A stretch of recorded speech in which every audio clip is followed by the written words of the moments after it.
of these. Oh, you lucky soul. Yeah, in 1957. They're a wonderful, wonderful design. Looks like Dave hasn't had quite enough, so a little bit of an aileron roll to finish there.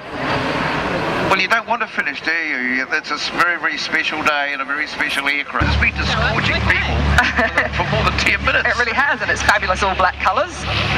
It's a stunning looking aircraft, isn't it? It is wonderful, yeah, and very comfortable on the inside. I'll take your word. The Tiger.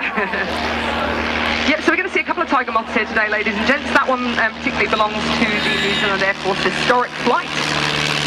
So that will be flying around, and you'll also see a 64E air trainer, hopefully, shortly taking off to do a aircraft information trainers fly past for us. And this would be a rare sight. For the aircraft of historic flight, which are the Tiger and the Harvard at the moment, to air trainer. There it goes.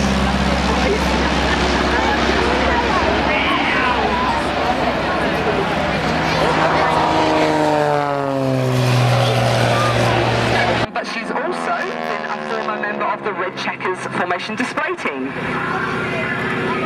And it's a reasonably well-known fact, but some of you might not have heard it, that at the time when the Red Checkers were Harvards, they actually made themselves famous by occasionally flying with the wingtips of their Harvards tied together.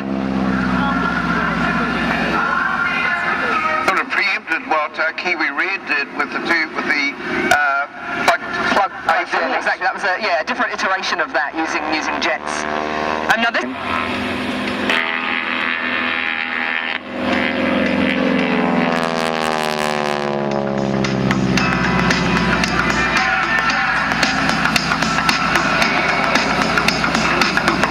Bristol fighter and the Fokker D7 head into the sky, really winding back the clock to the year of about 1970, 1980.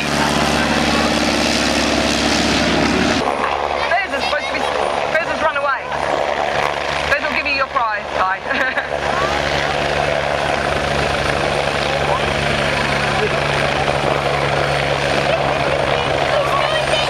Congratulations, dude. He's done well.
Those of you out near Crowd Centre have got a really good view out there of the 109 departing, and we've got a Bristol fighter and a Fokker D7 arriving for their display. So the epitome of an airshow display aircraft. They can turn on a pinhead, and they can do all of their display really, really close to the crowd line. So hopefully you guys will get a really good view of this.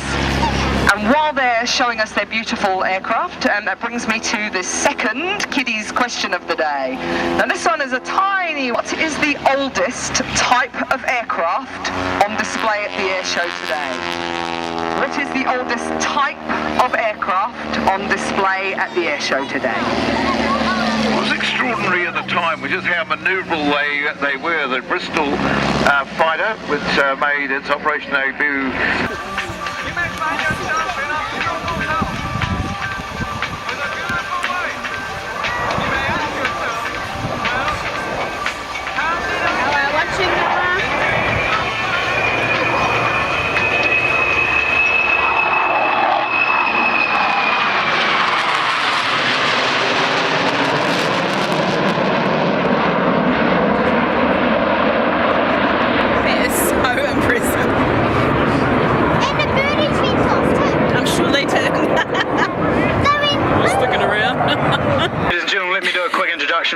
the 757 today. Squad leader Craig Abella is currently the Boeing flight commander, has been flying the Boeing for many years.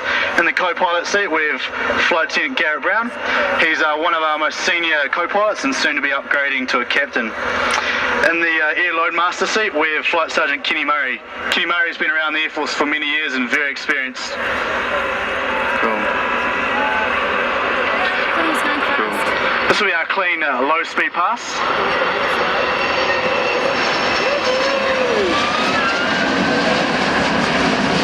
A nice power up.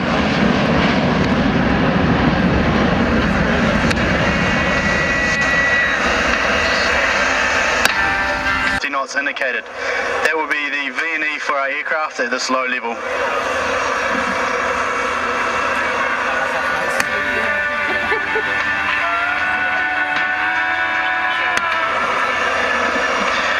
Just to explain what V&E is, that's our maximum speed. So low altitude, 350 knots will be our max speed.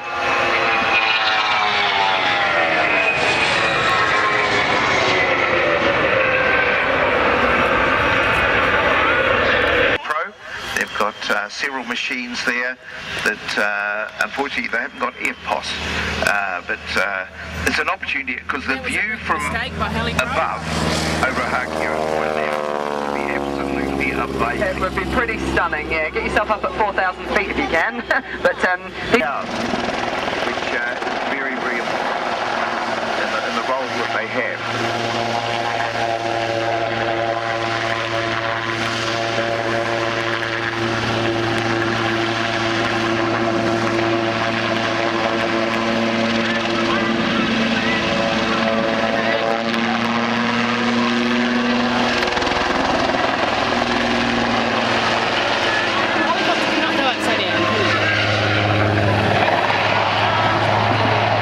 Call for all PTS and Alpha 1 staff if you'd report to base ops at noon. So that's in 15 minutes time. That's for all PTS and Alpha 1 staff if you'd report to base ops at 1200 hours, please.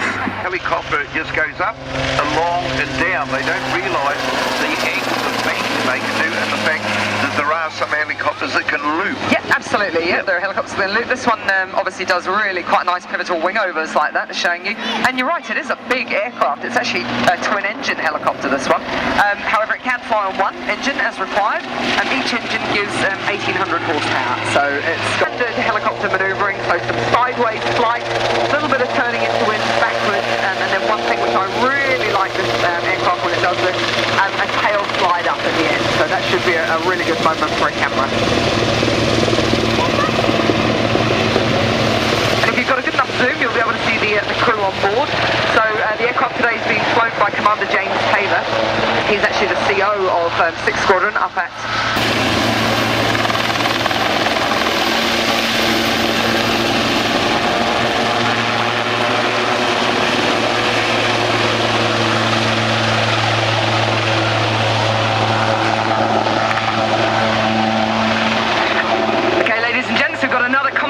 winner here in front of us. What's your name, young man?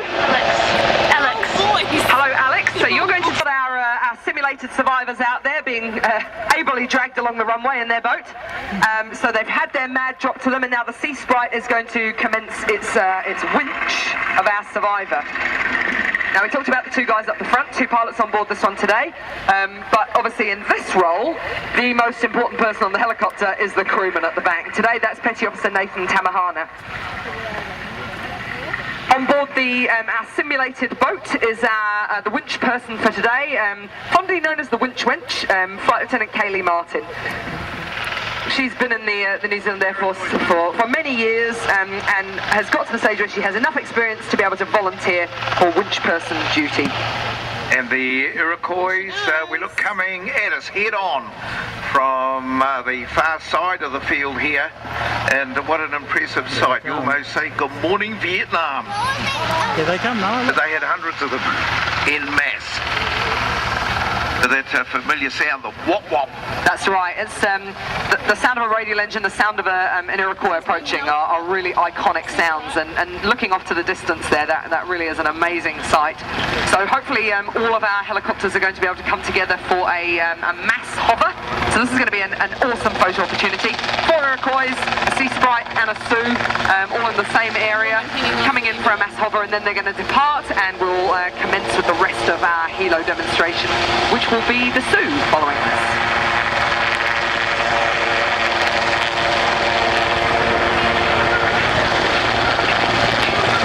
I'm also really proud to be able to mention to you today, ladies and gents, that there is the newest book on the history of the New Zealand Air Force is available for sale here today and also in bookshops. It's called Fighting Spirit, 75 Years of the RNZAF. And it's been commissioned as an official history by the Air Force. So, like I said, it's on sale here today and in local bookshops. So, for those of you history enthusiasts out there, or even just aircraft enthusiasts, please try and get your hands on it.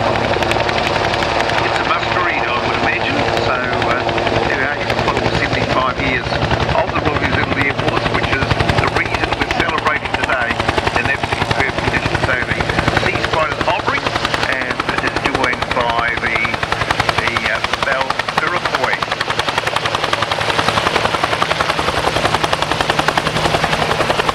First delivered in June 1966. He was holding in the hover is technically very difficult. It is flying them is the easy part when you're on the move to the hover. That's right, it is difficult. My husband's a helicopter instructor. He's had to teach me how to hover a few times, and I have to admit that I'm much better at going forward rather than staying in one place. And it's one of those things where instinctively you feel like you're doing the right thing. As soon as somebody tries to teach you how to do it, you're paying for us next.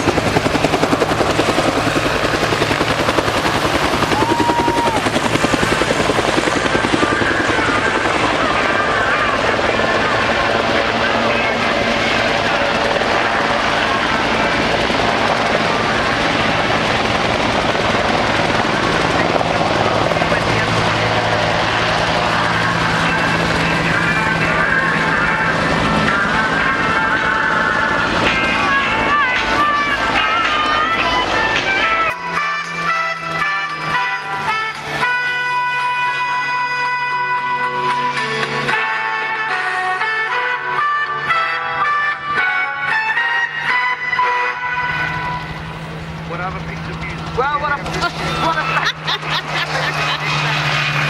there are probably some of you out there in the audience who are a bit too young to recognise that music, but I guarantee something later if you like, so you can watch it.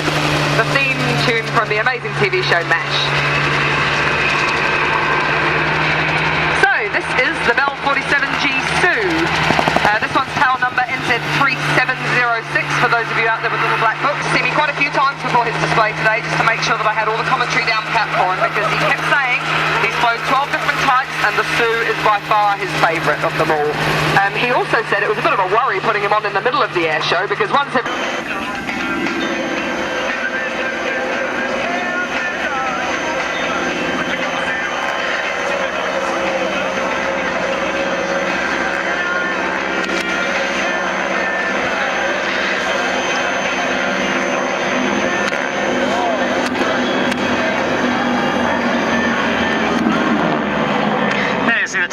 into a diamond loop. You can see number 4 has moved into the slot behind the second and third plane. These Harvards are powered by 600 horsepower Pratt & Whitney engines. They were designed during World War II as an advanced training aircraft to simulate some. Now Dave will return for a barrel roll, and then it'll be descending for a low pass.